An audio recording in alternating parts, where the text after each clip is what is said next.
Hi everyone, in today's video I'm going to be showing you how you can create these amazing AI videos of giant humans and tiny humans. When I shared this on X, it went completely viral. People just love the idea of seeing these giant humans interacting with different elements in a real world location. So if this is the type of video that you're interested in creating and you want to have a little bit of fun with AI, maybe insert yourself into these environments as a giant or shrink yourself down to size, then I'm going to be showing you how to do that. I'll also show you the best AI video generator that works with these types of images. Anyway, let's get started. So I'm going to start with giant humans, and my AI image generator of choice is going to be Google's Nano Banana Pro, because this is where I got the best end results. And Nano Banana Pro also has a world understanding, which means that you can actually mention real world locations for your giant to exist in. You can also access and use Google's Nano Banana Pro completely for free if you go to gemini.google.com and you sign in with your Google account. You'll then see this prompt box location over here. You just need to make sure you click on Tools and select Create Images and make sure you have Pro enabled. Then you can go ahead and type in your prompt over here and click on the Submit button, and it will actually generate the image for you. But you can also use other platforms like FreePic, where you can generate images without watermarks. However, that is going to be a paid platform, but you can do this for free. Now let's go ahead and actually break down this prompt so that you can adjust it to your own liking. So you can see over here I've mentioned that it is a photorealistic wide angle photograph. This is important because wide angle is going to ensure that you're seeing as much of the scenery as possible around your giant. So the next part is to use the term colossal. So colossal is going to give an indication to the AI that you want something to be very large. So this is obviously going to work with generating a giant. And now you want to mention what that colossal item is. You can say a colossal giant cat or a colossal Asian woman wearing a kawaii outfit. And then because we have a world understanding, we can now specify where this colossal item or object or person is positioned. So I said that they are positioned in Shibuya Crossing, which is in Japan, and it references that real world location. So for the next part, you can also specify the action. So you can specify if your giant is sitting cross-legged, or maybe they're sitting on a nearby building, or they're sitting on a bridge with their legs submerged in water. The action is going to be completely up to you, but you can also include some sort of interaction. So maybe they're sitting on the ground and they've picked up a nearby taxi. I think that's actually a really cool idea because they're treating these little taxis as miniature toys. So you can specify the action and the interaction with the environment. And then to further specify the immense scale, you can mention other elements like these tiny cars or pedestrians that are visible near her feet. And that's also going to create that sense of scale. And then right at the end, you can also mention what type of weather it is or time of day. You can say it's a bright sunny day or it's during the evening. It's completely up to you. So once you put all of those elements together, you'll be able to generate these incredible looking images of giant humans interacting with real world environments. And then with regards to these giant humans, another camera angle that you can experiment with over here that looks amazing in my opinion is to use some sort of foreshortening. So foreshortening uses this perspective distortion where, it's a wide angle lens that's close to the subject, and it can make objects closer to the camera actually appear dramatically larger. So if you've got like someone that's pushing around one of the taxis like it's a toy car, then a foreshortening shot is going to work very well. Here's also another perspective that you can experiment with that includes a giant. In this case, they are completely out of frame, and this will be more, ground level. So you are the tiny human that's looking up at this giant. So now you've generated your image and you want to bring it to life. Now I've tested this across various AI video generators, and the one that understands these type of images the best is going to be Google's Veo 3.1. Now you can generate a Veo 3.1 video completely for free using Google's Flow. They will give you a couple of credits. So just head over to the Flow platform. You can see the link to the website right over here.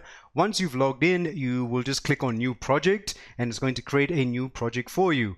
Now you want to make sure over here that you switch this over. If you don't want to use too many credits, you can use Google's Veo 3.1 Fast. That still works perfectly fine. You want to switch this over to Frames to Video, and then click on this plus icon, and then you can go ahead and actually upload your image into the platform. And then you'll be able to type your prompt over here. I would recommend putting this on one output so that you're not burning through too many credits, and then just click on this button over here and we'll go ahead and actually generate a video for you. In terms of prompting, you'll actually be surprised to know that I'm not using anything complex over here. I just feel like Veo 3.1 understands this imagery and how to bring it to life. You can see with this shot, which I really love, is this woman pushing this toy taxi. But you can see I said a shot is focused on a giant woman pushing a car around like it's a toy. And then I said the camera tracks. Now I like to use the word tracking because the camera is going to move with your character and that motion. So I said the camera tracks her hand as she crawls and pushes the car. And then I added in some dialogue because Veo 3.1 can actually generate dialogue. I said a woman with an Asian accent says vroom vroom, beep beep, and then she laughs afterwards, and it gave me this amazing opening shot. And you can see the way that it just understood the scale is fantastic, and that's why I highly recommend using Veo 3.1. Vroom vroom, beep beep. So here's another brilliant example where Veo 3.1 just understands how to bring this image to life. You can see the man has been brought to life, and there's a little bit of humor that's been added over here with these dialogue as well that I've prompted, but it also understands how to animate the boats that are in the River Thames and also those iconic red buses that we see in London on the bridge. So it brought everything to life. And let me show you a couple more examples, and you'll also be able to see the prompt that I used to bring those images to life. They don't even seem to care. I am the original Big Ben. Oh well, go on with your lives, tiny humans. Well, here we are. Another wonder of the world, Machu Picchu. Wow, they are so small.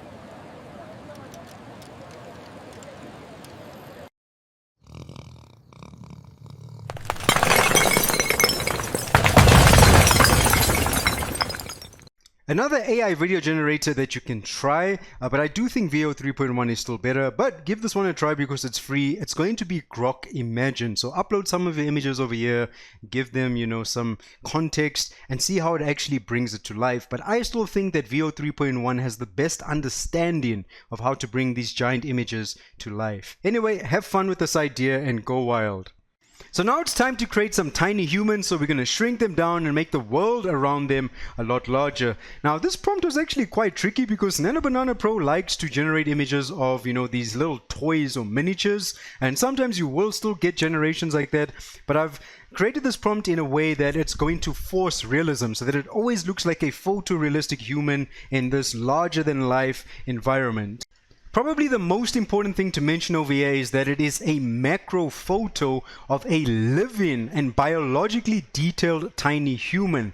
This tries to bypass the whole, aesthetic where it makes them look like tiny miniatures. So if you include that in the prompt, you can definitely get something that looks more photorealistic. But you can see I've also used terms like hyper-realistic, you can also say photorealistic, and also mentioning other visible details like the, in this case, like if someone's climbing a cactus, they've got chalk dust on their hands and calluses. Anything that's related to a realistic human being can definitely force that level of realism with the end result.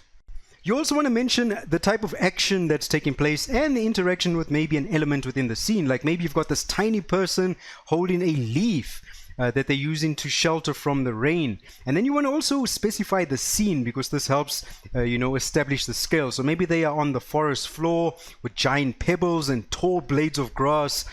Mentioning all of this is going to ensure that it understands scale in relation to that tiny human being. And then you can use other elements like depth of field or a heavily blurred macro bokeh background. They can also help the AI understand that this is some sort of macro photography of a very small object. So if you mention all of these elements, you can start generating these incredible looking images of tiny human beings. If you're not really concerned with realism and you actually want your images to look like some sort of miniature toy, then go ahead and try this prompt. These images, when they are brought to life, can still look amazing. So in terms of bringing these images to life, I would still recommend trying Google's Veo 3.1 because it also understands the context of these images and how to bring it to life. But if you've maybe got scenes where you've got a tiny human, like in this case, I created the scene where humans are riding these racing snails in a garden. I noticed that Hailuo's 2.3 model actually handled these type of images exceptionally well because it understood, camera motion and movement, and it really brought it to life with some incredible incredible fidelity. So try Hailuo 2.3. You can also try Kling 2.6 and see how that ends up bringing those images to life. Another platform you can try with these tiny images is going to be Grok Imagine. So experiment when it comes to these tiny images and see which ones work best for you. But the 4 that I mentioned worked best for me and my particular use cases. But of course, experiment and have fun. Hey! You want a drink? Welcome to the Space Bar!